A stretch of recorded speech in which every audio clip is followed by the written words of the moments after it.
Hello, I'm Lisa Carlson, and I'm the campus dietitian at Northwestern.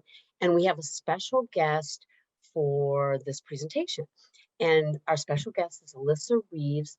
She is a dietetic intern here at Northwestern, and she's going to talk about gut health. And she's done a lot of research. She's got a lot to share, but she's also promised me it's going to be easy to digest. So I'm going to pass it over to Alyssa.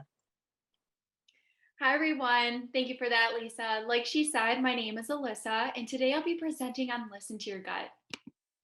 So, in this presentation, I created a brief overview of a few topics that I'll be touching on. And in this, you can see that I'll discuss our gut microbiome and how it changes, some factors that affect our gut, gastrointestinal diseases and the prevalence of it both globally and in the United States, how to balance our gut health, diet modification, and the relationship between our gut and brain. All right, so let's dive in. What is the gut microbiome? Well, we as humans are made up of at least 100 trillion microbes. In fact, our human cells are outnumbered 10 to 1.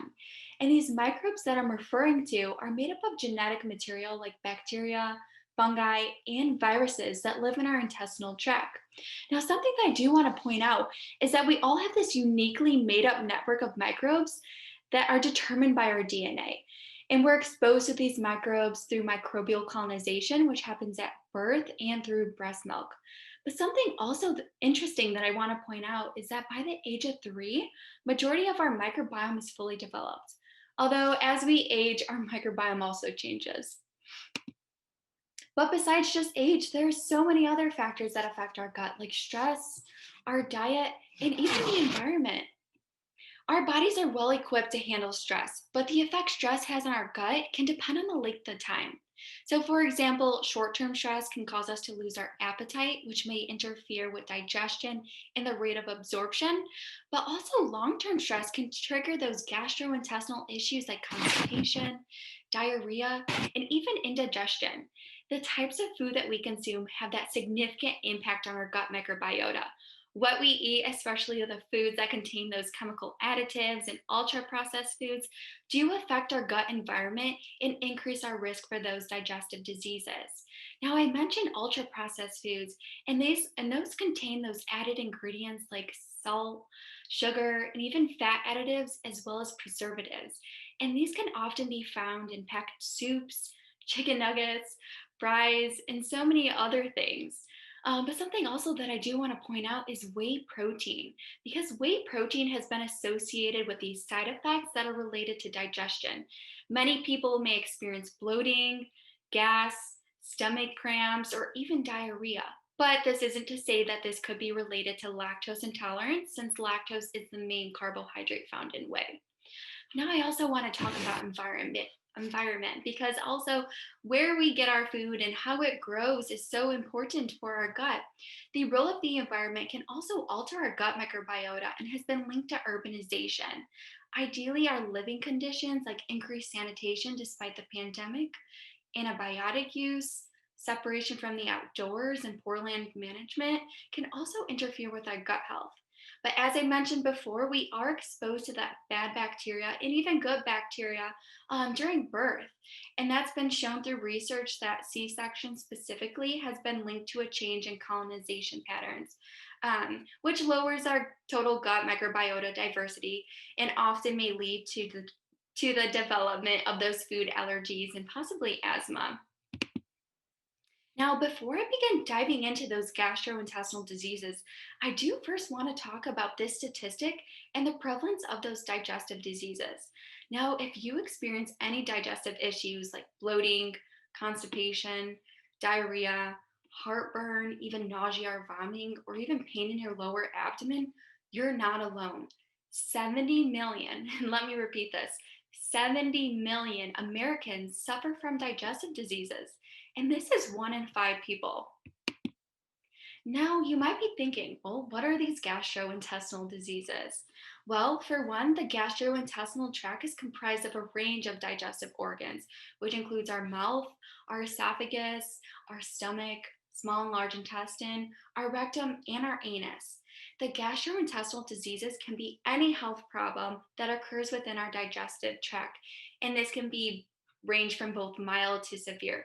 But some of the most common gastrointestinal diseases are the ones that I linked here, like celiac disease, IBS, GERD, Crohn's disease, ulcerative colitis, gastritis, diverticulitis, lactose intolerance, and even colon polyps, which is just tissue growth, and cancer, among so many other gastrointestinal diseases.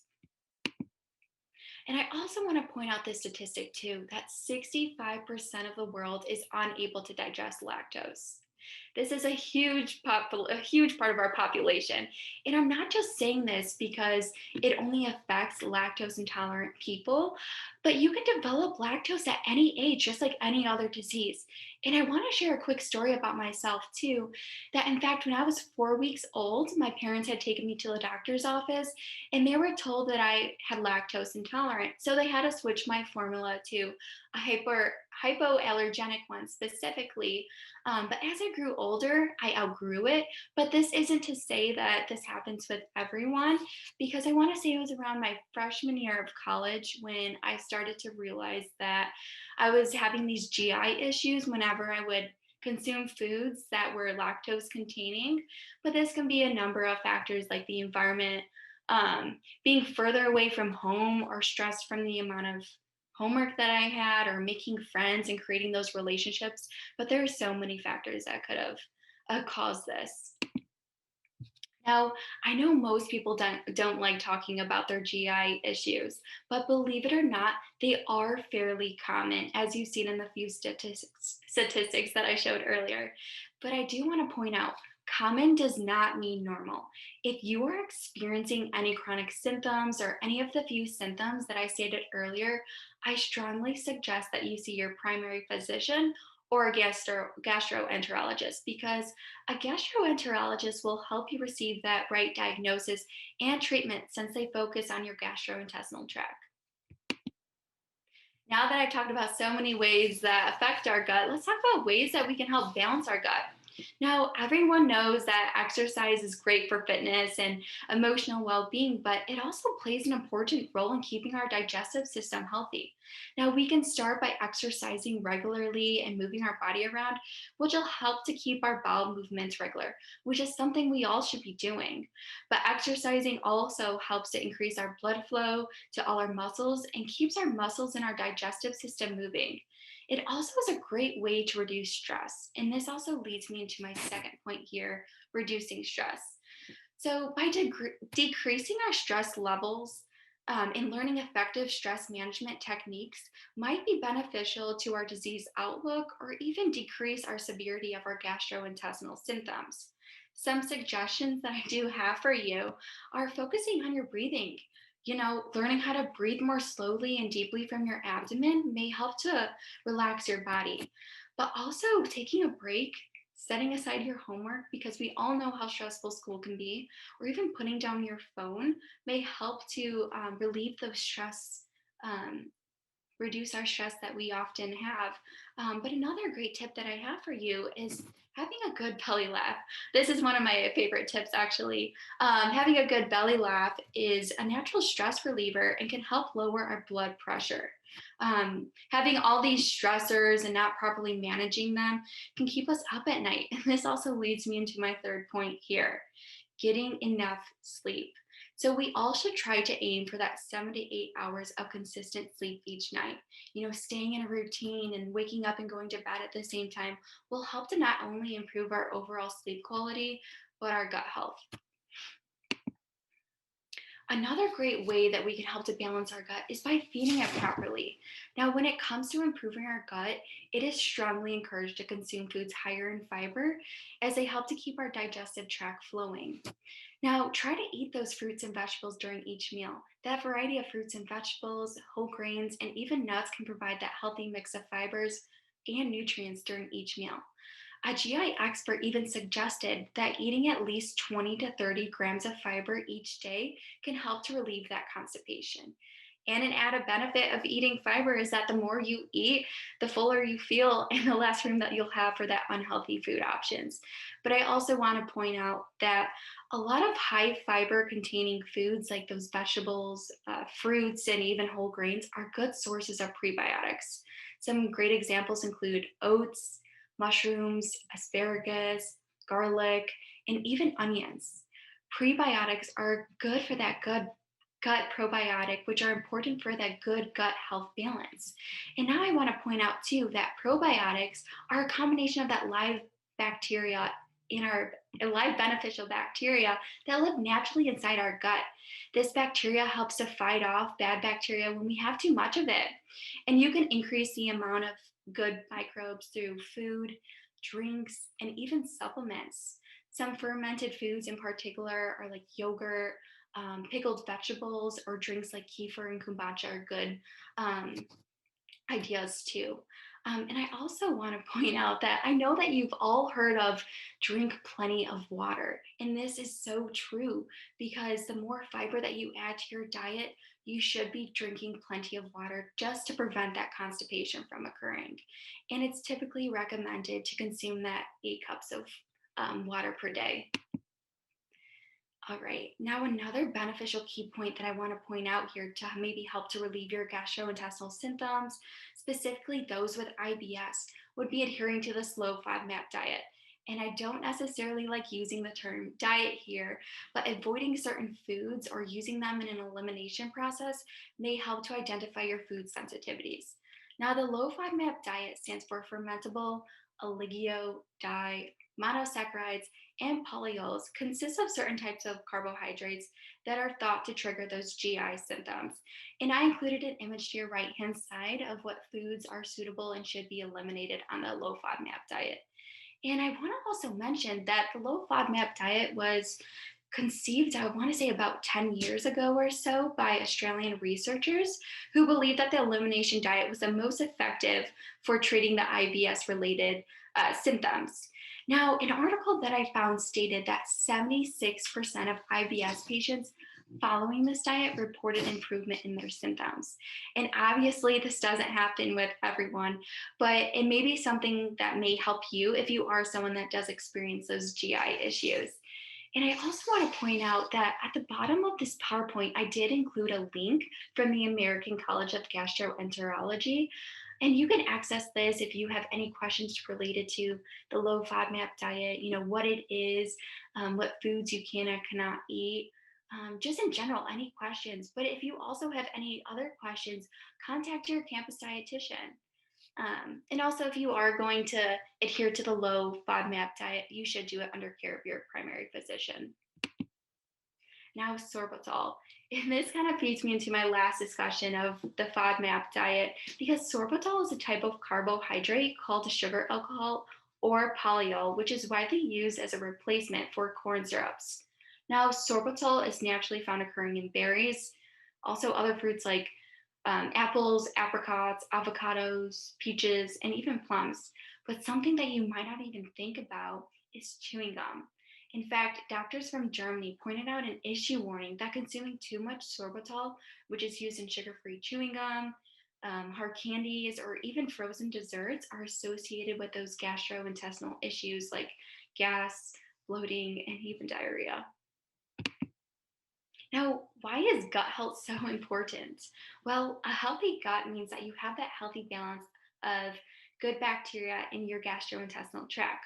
All organs, including your esophagus, your stomach, and your intestines, are working together to allow you to eat and digest the foods without feeling any discomfort.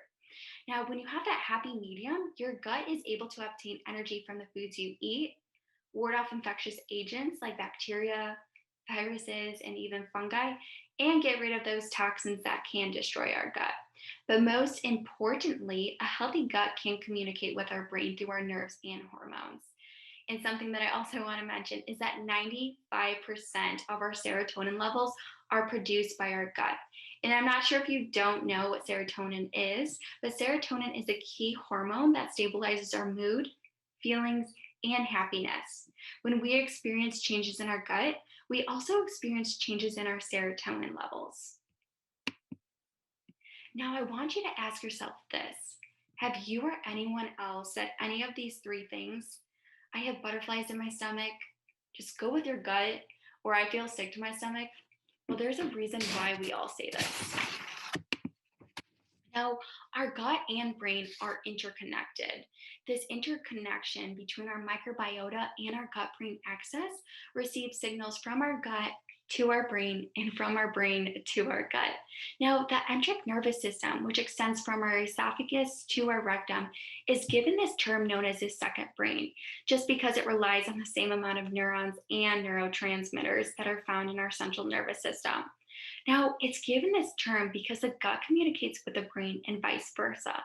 Its main role is to control digestion, from swallowing to releasing those enzymes that are needed to break down your food. And some other terms that I'm sure you've heard of is the central nervous system, which is made up of our brain and spinal cord.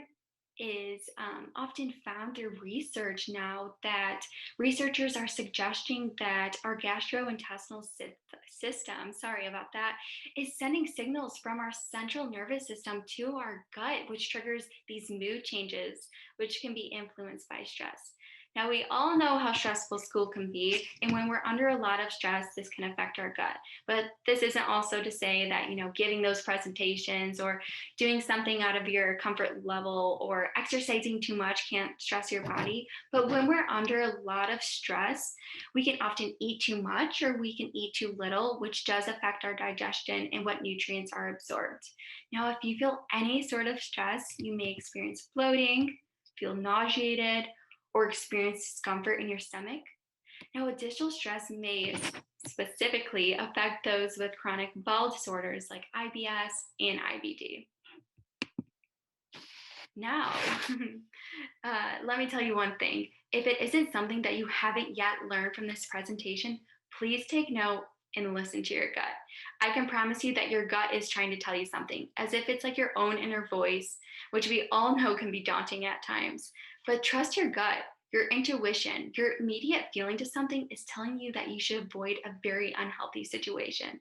So, like I said, what affects your gut can also affect your emotions and your well being. And here's my references. And that's all I have for you. Thank you, Alyssa. That was a great presentation, and we're kind of a little bit out of time. So if anyone has questions for Alyssa or for me, you can contact us at dietitian@northwestern.edu. And this is Alyssa's last day at Northwestern, so we wish you the best of luck, and we know you're going to do great. And go with your gut.